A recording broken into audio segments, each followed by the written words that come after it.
Abonnez-vous gratuitement sur votre chaîne YouTube congodialogue.com. Abonnez-vous gratuitement sur votre chaîne YouTube congodialogue.com.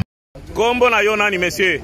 Kombo na nga Masumba Kitoni Plamedi. Masumba Kitoni Plamedi. Masumba Kitoni Plamedi. Likamuni ne lekia wakoma na la police. Bandalo bioza na la police je pense. Oui, bandalo biba. Likamuni ne commission na la police. To tambola kina ba matraki électrique ngai na muninga na ngai. Muninga na yo kombo na ye nani? Kombo na ye Isaac Bonjuku. Kombo na ye nani? Isaac Bonjuku. Isaac Bonjuku. Bonjuku. Nde ye Isaac. Bo tambola kina ye bokende wapi? To sala kina ye rendez-vous moko. Il fallait tout kutana na mall. Oui. Mais tout sala ki déjà na ba arme blanche na biso déjà. Vous avez déjà na ba arme blanche. Arme blanche wana pona ko sala na ngomu sala nini? Zala qui prévu tout ça va chauffer moko mabe. Non, loba malamu ti. Ko sala mabe c'est trop vague. Ezaki prévu bo sala nini na ba arme blanche wana. Zala qui prévu to anéantir chauffeur moko to yiba yo. Vous avez prévu bon anéantir chauffeur moko boy baye mutuka. Isaac.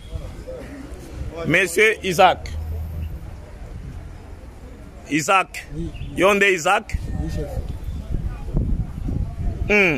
Oyoki makambo alobi? Oui. Pesa explication moke place wana toyoka. Ezaki ebandaki ndenge nini et puis ekoma na niveau wana ekoma kiwana. Tozali na ba matraki puis to planifier otokuta na ye tokuta ina ye poto tozi taxi no na boulevard tozi express matina eti ma campagne puis to na to tsa taser poto neutraliser toza mutuka na Bozo mutuka na ye. Balobi yo za revendeur ya mituka. Balobi ke yo za revendeur ya mituka. Commissionnaire et ou revendeur ya mituka. Zabongo? Mais yo lo baki ke boteka mituka no? Boza ba commissionnaire ya mituka. Yo. Ai na ba commissionnaire. Na sala mo ba commissionnaire ba tu na yebi déjà. Ah, ndeko, leka boy. Oyebi ba criminel mi bale oyo.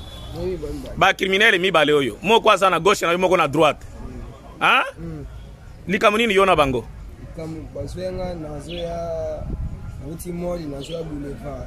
Na feu rouge na telemi yi ayepa na ngai taxi na boinan na bi anga mi maba mikete na taxi ben si c'était mema biso na ma campagne na bi na linga kuna te kasi na tele était ba 18h20 et bon ça vaut bien $20 aller retour au tête pour 15 et comme na magasin il y a binisi $20 après c'est na $5 ya ba 1000 fois na zungi les 10 000 to bandi ko ke to comme na inga na hotel Okapi ya bilanga balusa mutuka na banoso na téléphone na jeune fille na balusa mutuka na sentir pongi Zala bref, au sentir pongi oui. Pongi na misu na ngai na pongi bone na bisi ye na place bominga na c'est pas place hotel place ya mabe kasi na sentir pongi na essayer pousser na kuna pousser na buka kiti na lali na bité na lunga contact na bloquer mutuka nyonso pesi ba munda apela na te camion na antivol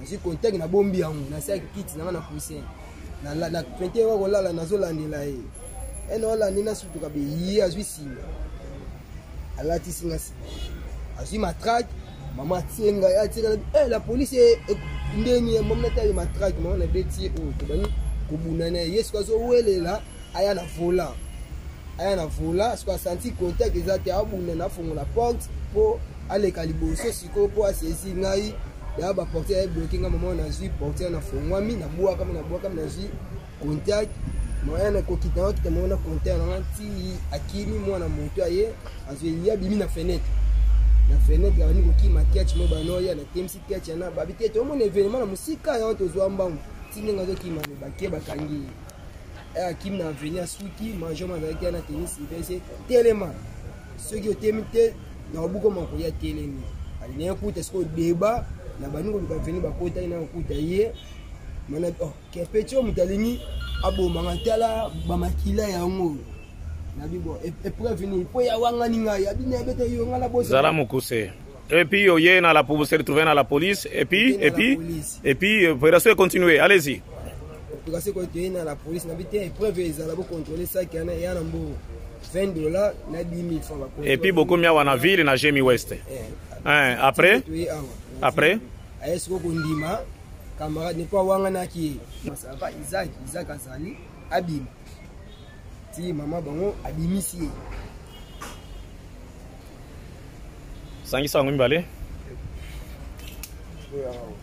Mon général, le voici, il s'appelle Isaac. Isaac a été démantelé vers 3h45.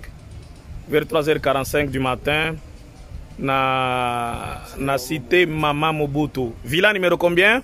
714. Villa 714, mon général. Il est très réputé, il est très dangereux. Regardez sa corpulence, regardez même sa physionomie. Il est spécialiste en extorsion des voitures catch. Spécialiste des extorsions de voitures catch avec des armes blanches. Il a tout dit, il a des matraques électriques et laser pour neutraliser les chauffeurs. Ils ont des armes blanches. Pour étrangler les chauffeurs. Hier, c'était le jour de la police. Ils ont tenté de mener cette opération. Ils ont pris une voiture en location à partir du centre-ville, sur les boulevards. Ils se sont dirigés vers ma campagne dans un endroit extrêmement isolé. Il n'y avait personne là-bas. Après, on a essayé de distraire les chauffeurs. Et puis, ils ont sorti les matraques, ils ont sorti les fils et ils l'ont étranglé. Dieu merci qu'il s'est battu jusqu'à ce que Isaac a pris fuite. Il a pris fuite cette nuit, mais on a fini par mettre la main sur son consort. Et à partir de 3h du matin, on n'a pas fermé les bras. Nous avons continué l'opération de recherche qui constitue à rechercher Isaac. Dieu merci que nous l'avons appréhendé à la cité et Maman Mobutu vers 3h du matin. Isaac est là, c'est un criminel de haut niveau. Je pense que c'est un homme qui doit passer à l'audience de flagrance. Si Isaac peut passer à la flagrance, mon général, la population serait épargnée des actes criminels comme ceci. Donc je reste soumis à vous. Abonnez-vous gratuitement sur votre chaîne YouTube. congodialogue.com. Abonnez-vous gratuitement sur votre chaîne YouTube. congodialogue.com.